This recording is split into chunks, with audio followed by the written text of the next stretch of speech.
Que a graça e a paz de nosso Senhor e Salvador Jesus Cristo seja contigo, meu irmão, minha irmã, professores e alunos da Escola Bíblica Dominical. Quarto trimestre de 2020, revista Lições Bíblicas de Adultos da Casa Publicadora das Assembleias de Deus. Estamos estudando no último trimestre de 2020 o tema a fragilidade humana e a soberania divina. Lições do sofrimento e da restauração de Jó. Estaremos compartilhando a lição de número 6 com o tema A Teologia de Elifaz. Só os pecadores sofrem. Nosso texto áureo está em Jó capítulo 4, versículos 7 e 8, onde temos a seguinte mensagem: lembra-te agora. Qual é o inocente que jamais pereceu? E onde foram os sinceros destruídos? Segundo eu tenho visto, os que lavram iniquidade e semeiam mal, cegam isto mesmo. A nossa verdade prática traz-nos o seguinte: embora transcendente, Deus tem prazer em se relacionar com o homem terreno. Nós temos nessa lição o objetivo de destacar o pensamento teológico de Elifaz, que defende a religião tradicional, segundo a qual somente os pecadores sofrem. Bem, queridos, essa parte do livro de Jó que agora estudamos, ela registra um dos momentos cruciais da provação de Jó. Quando Jó ele é instigado pelos seus amigos, Elifaz, Bildade, Zofar e Eliú. Jó ele é então acusado de estar em pecado e seu sofrimento seria consequência de sua iniquidade. É bom perceber que nessa parte principal do livro de Jó, que envolve 22 capítulos, nós temos 3 ciclos de diálogo. O primeiro ciclo, capítulo 4, versículo 1 ao capítulo 7, versículo 21, Elifaz dialoga com Jó. Do capítulo 8, versículo 1 ao capítulo 10, versículo 22, Bildade é quem dialoga com Jó. Do capítulo 11, versículo 1 ao capítulo 14, versículo 22, Zofar está dialogando com Jó. E no segundo ciclo nós temos do capítulo 1 ao capítulo 17, versículo 16, ou seja, capítulo 15, versículo 1 ao capítulo 17, versículo 16, novamente Elifaz dialogando com Jó, e do capítulo 18 e 19, Bildade e Jó, e do capítulo 20 e 21, Zofar e Jó.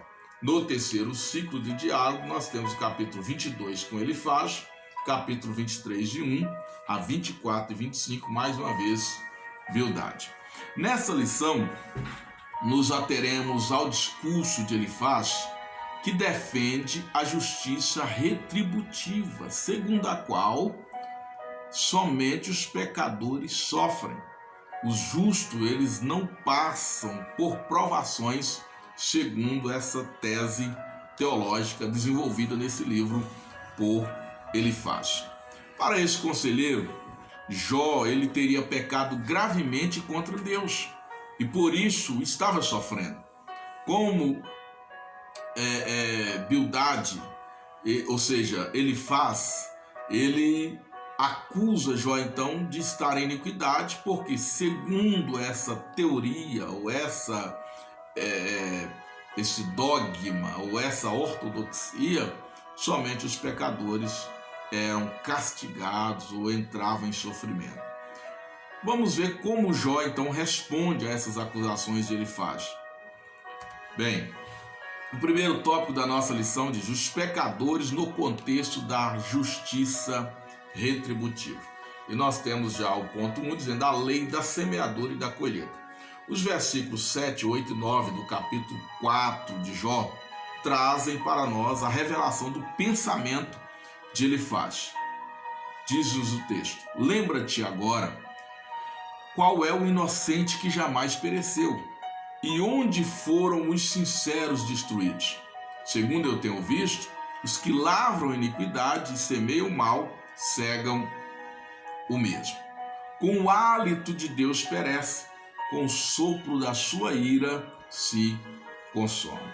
Bem, queridos, ele traz aqui à tona a lei da causa e do efeito, ou seja, nossos sofrimentos, ou o sofrimento de Jó, para ser mais específico, seria simplesmente um efeito de causa, ou seja, a iniquidade de Jó produzira uma afronta a Deus e trouxera a ele aquele sofrimento. É importante, então, observar que a lei de causa e efeito ela é uma lei universal, que vigora para a relação do homem com a natureza. Porém, não é absoluta para o relacionamento do homem com Deus e também do homem com outro homem ou do homem com o seu semelhante. No ponto 2, nós temos o seguinte: o homem colhe o que plantou. Versículo 8 do capítulo 4 vai dizer: segundo o que eu tenho visto, os que lavram a iniquidade e semeiam o mal cegam isto mesmo. Você já deve ter ouvido a frase muito comum que diz: plantar é opcional, colher é inevitável. E o próprio apóstolo Paulo, escrevendo aos Gálatas, ele diz o seguinte: o que o homem semear, isto também ceifará. Aí nasce para nós a pergunta: somente os pecadores pagam pelas consequências do seu pecado? Ou todo sofrimento, toda provação que nós passamos é consequência de algum pecado, de alguma iniquidade em nós? Bem, queridos, a resposta direta e simplificada é não. O relacionamento de Deus com os seres humanos, ele é pessoal. Fomos feitos à imagem e semelhança de Deus. Então Deus se relaciona conosco baseado em propósitos e baseado nos princípios de justiça, amor, fidelidade, bondade, misericórdia e graça. Então essa lei da semeadura, ela passa a ser relativa quando se trata do relacionamento com o homem com Deus. Ela pode ser absoluta no relacionamento do homem com a natureza, mas no relacionamento do homem com o seu Criador, ela é relativa. Nós então podemos ser justos, íntegros, tementes a Deus, sinceros e sofremos provações. Podemos ter consequências de erros dos outros, por sermos gregários, vivemos em sociedade. Sofremos também com a maldade dos outros, como aconteceu com o adorador Abel. Abel era pastor, adorador, e morreu exatamente porque era fiel. Levou a sua oferta ao Senhor. A Bíblia diz que Deus agradou da sua oferta e não agradara da oferta de Caim. E quem morreu? Quem foi assassinado? Foi Abel.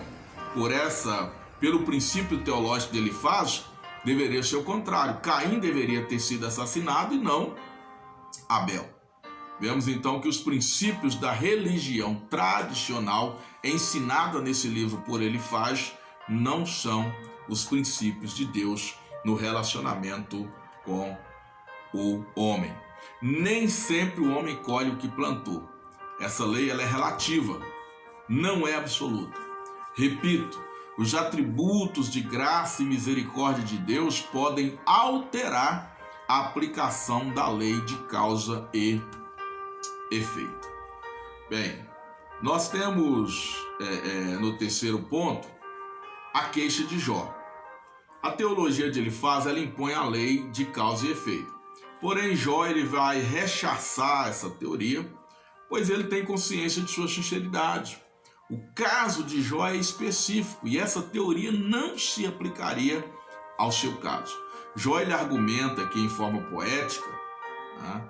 Reclama da alienação de Deus, de si mesmo e também de seus amigos.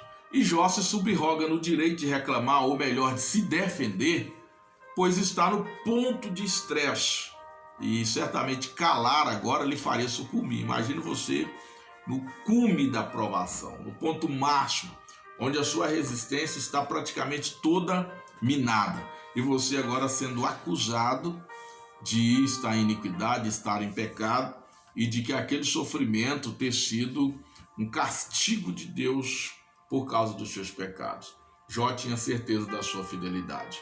Então, primeiramente, Jó ele se justifica, dizendo que não está em pecado e, portanto, se era assim, não deveria estar sofrendo. E se essa teologia fosse verdadeira, Deus então estaria o quê? Praticando uma injustiça com o patriarca. Ou seja, Jó tem certeza que não está em pecado. E se a teologia de Elifaz fosse então verdadeira e fosse um princípio absoluto, Jó, ele estaria sendo injustiçado por Deus. É a ideia que Jó deixa traspassar aqui, no entanto, sem pecar contra Deus, apenas contestando as afirmações de Elifaz. Em Jó, no capítulo 7, versículo 17 a 21, Jó chama a Deus para um diálogo. Ele vai dizer: que é o homem para que tanto estimes e ponhas nele o teu coração, e cada manhã o visites, e cada momento proves? Até quando me não deixarás, nem me largarás, até que engula minha saliva? Se pequei, que te farei, ó guarda dos homens? Porque fizestes de mim um alvo para ti, para que a mim mesmo me seja pesado. Veja, queridos, que Jó aqui ele invoca o perdão de Deus. Ele entende que nessa situação o melhor aqui é se dirigir ao Senhor. Jó está aqui: se pequei, que te farei, ó guarda dos homens? Porque fizeste de mim um alvo para ti, para que a mim mesmo me seja pesado.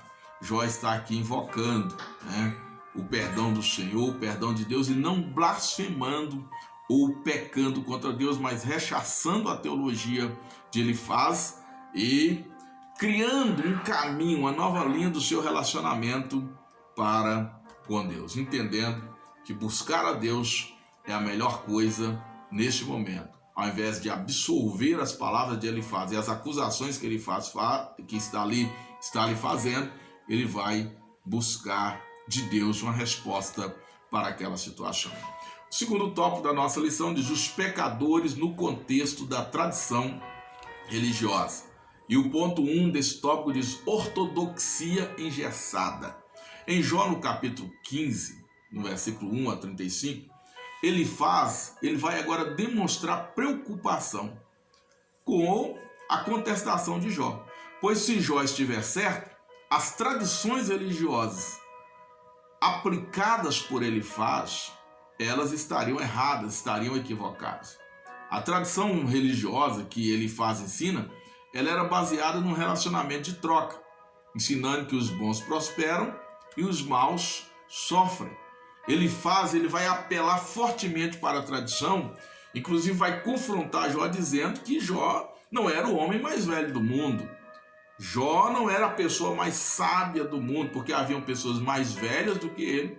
E, consequentemente, partindo do princípio dessa tradição, ele entende que quem é mais velho é mais sábio, tem mais experiência. E se os antepassados de Jó viveram sob essa perspectiva de que deveriam sacrificar e agradar a Deus para receber o bem, e que se de alguma forma pecasse ou cometesse iniquidade, receberia o mal, a mesma coisa se aplicava sobre Jó. Então não haveria para Elifaz outra explicação. Jó estaria sofrendo por causa dos seus pecados. Elifaz está justificando a sua teologia com a tradição, ou seja, o que os antigos defendiam é o que vale. Ou seja, o dogma é antigo e Jó não poderia removê-lo. Somos ensinados, queridos, que a tradição, muitas das vezes, ela impede o crescimento no relacionamento com Deus. Deus estava trazendo Jó a um novo patamar, um relacionamento com ele. E com isso, Deus estava quebrando o gesso da ortodoxia para revelar sua graça no sofrimento de Jó. E certamente isso alcançaria aqueles que lhe faziam ou que faziam parte do seu ciclo familiar e de amizades. Eu glorifico a Deus porque Deus é lindo. Além de Jó estar sendo trazido para um novo patamar, aquilo que Deus estava fazendo na vida de Jó iria alcançar os seus amigos, inclusive aqueles que lhe estavam acusando de ter pecado contra Deus. Jó não estava em pecado. Jó estava num sendo trazido para um novo nível de relacionamento para com Deus. O terceiro ponto diz que um defensor celeste. Jó, ele invoca aqui um defensor. Preste atenção nisso, isso é muito maravilhoso. Jó invoca um defensor que interceda por ele no céu. Aqui, de forma poética, Jó ele traz revelações proféticas profundas, certamente ministradas ao seu coração pelo Espírito Santo, prenunciando um mediador justo, um advogado. E esse advogado veio, esse mediador veio. Quem é ele? Jesus.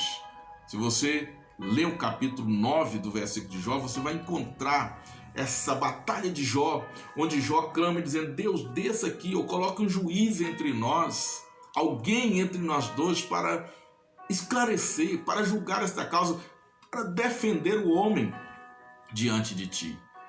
Jó, vivendo aí há milhares de anos antes da encarnação do Messias, ele faz essa invocação, ele faz essa busca e a resposta vem.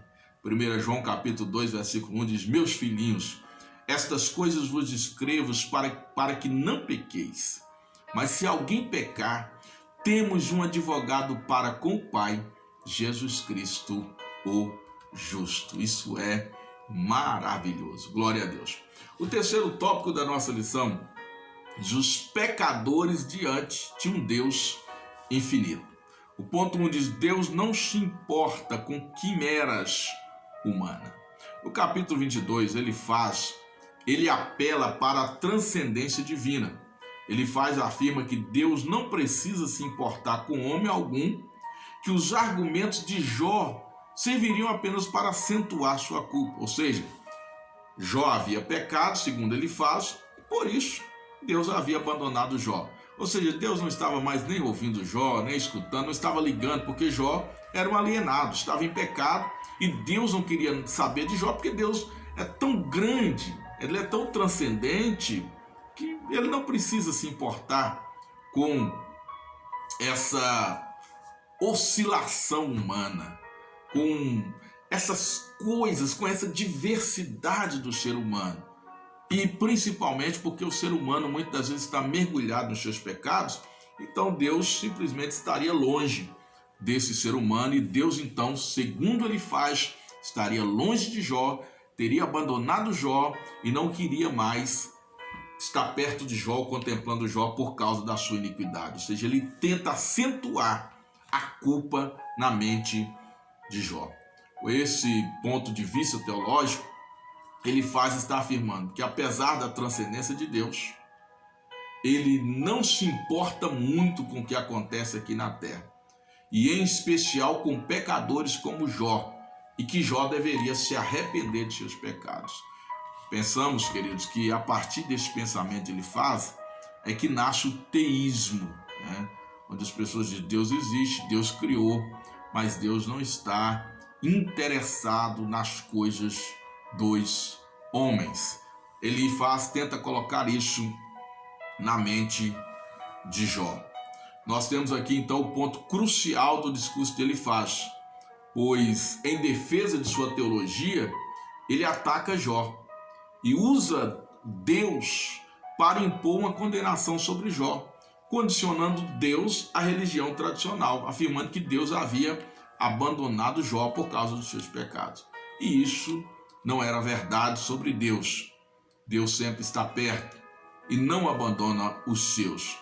Inclusive, ele é aquele que nos recomenda, lá no livro do profeta Isaías, a invocá-lo enquanto ele está perto. Ou seja, deixe o ímpio o seu caminho, abandone o homem as suas iniquidades, invoca o Senhor. Então, Deus ele sempre traz esperança. Então, essa religião de ele faz, ela não é a religião de Deus. Esse princípio de ele faz não é o princípio de Deus. Mas ele apela para isso, trazendo essa condenação sobre Jó. Ele enfatiza isso sobre Jó, de que Jó agora estaria alienado de Deus, porque Deus o havia abandonado. No entanto, aqui no ponto 2 desse terceiro tópico, nós vamos mostrar que Deus caminha com os homens. E quem mostra isso? O próprio Jó. Jó ele enfatiza, ele faz que não duvida da transcendência de Deus, ou seja, Deus é grande, Deus é muito superior a mim, eu creio nisso, é o que Jó está dizendo. Ele afirma que Deus é excelso, que Deus é soberano. No entanto, Jó traz para nós mais uma revelação profética. Jó capítulo 23, versículo 6, ele diz: porventura, segundo a grandeza de seu poder, contenderia comigo? Não, ele antes cuidaria de mim. Profeticamente, queridos, Jó está afirmando que a grandeza de Deus implica em cuidado, implica em perdão e não em condenação. Mesmo que ele estava sofrendo, mas pela grandeza de Deus, então, ele seria o quê? Restaurado. E não, ou seja, Deus, pela sua grandeza, não estava impondo sofrimento a ele, mas estaria cuidando dele. Isso é profético. Talvez Jó não saiba o valor dessa expressão. E talvez não tenha falado isso com esse sentimento direto, mas está trazendo uma afirmação espiritual muito forte e que se concretiza em nossas vidas e de todos aqueles que servem a Deus. Nós louvamos a Deus, porque isso é uma revelação esplêndida e maravilhosa, uma revelação da graça de Deus. E Jó, poeticamente inspirado pelo Espírito Santo, ele exprime. E hoje, em que temos o ápice da revelação, nós compreendemos que Jó, que foi contemporâneo de Abraão, mesmo sendo criticado, julgado pela lei da tradição, ele suspira pela graça e daí vem a sua vitória. Veja que Jó traz revelações muito grandes a respeito da graça de Deus, vivendo num tempo muito remoto, porque Jó teria sido contemporâneo de Abraão, lá na Mesopotâmia, num tempo bem distante, em que o conhecimento a respeito de Deus era muito remisso, mas Jó tem aqui inspirações profundas do Espírito Santo a respeito da ortodoxia verdadeira, que não era a ortodoxia da lei da causa e do efeito, mas de um relacionamento pessoal com Deus. Concluindo, meus irmãos, nossa conclusão é a seguinte: como Jó, nós devemos estar atentos aos enganos do tradicionalismo, que se opõe à graça e à misericórdia de Deus. O relacionamento de Deus com os homens não se firma em tradições religiosas. A lei de lei de causa e efeito. Um Deus pessoal, ele se relaciona pessoalmente com aquele que o busca. Deus, ele nos trata na nossa individualidade. Ele conhece cada uma das nossas digitais e trata cada um de nós na nossa individualidade. Podemos sofrer sendo justos, guardo isso, para propósitos exclusivos de Deus. Esses propósitos que nos fará crescer, aproximar de Deus, nos capacitar para alvos maiores. Também, quando pecamos, podemos contar com a graça e a misericórdia, que são as virtudes com as quais Deus se relaciona conosco. Preste atenção, não são os nossos méritos que nos justificam e nos fazem prosperar, conforme quer afirmar a teologia de Elifaz, mas a graça e a misericórdia de um Pai amoroso derramadas sobre nós. Abaixo a teologia de Elifaz, que vivamos pela graça, como Jó, que compreendeu as revelações além do seu tempo. Deus abençoe a sua vida e até a nossa próxima lição, se Deus quiser.